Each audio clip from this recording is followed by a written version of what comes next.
an old lady from... He may sport a Salvador Dali type moustache and an eclectic collection of art, but Robert Braceno Leon is a numbers man. In the absence of any state figures, he says that about 20,000 people a year are victims of homicide in Venezuela.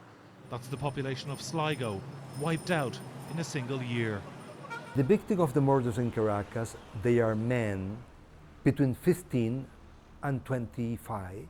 This is mainly a group, and they are poor. All the city is dangerous, and it can occur in any part of the city.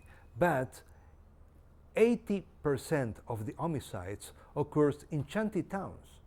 He blames the left-wing government and its revolutionary rhetoric for the lack of will in tackling the problem. The intention and the goal of the message is a political goal, but in our opinion, the consequence has been ordinary violence. And if it's bad during the day, it gets much worse by night.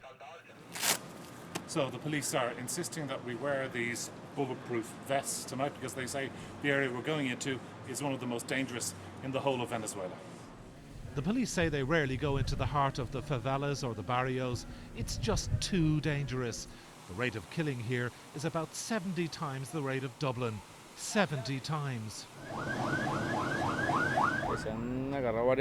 It happens always in the nighttime. I have been forced to use my weapon to defend myself and to defend others from criminals we catch on the streets committing illegal things like robbery, assaulting other people. So the barrios are doubly difficult to police, at least partly because they're so inaccessible, with few roads and much overcrowding. But someone has a wicked sense of humour. This lane is called Kidnapping Alley. Maybe not a joke for those who live here. And while it's the rich who complain most about the murder rate and particularly about the kidnapping, the reality is that it's here in the barrios or favelas of Caracas and the main cities where the crime problem is most acute. Everyone you meet has a horrific story to tell. in the subway, they came to me with a knife and they took away all my money of 15 days work. And the policemen don't do nothing about it because they are also afraid.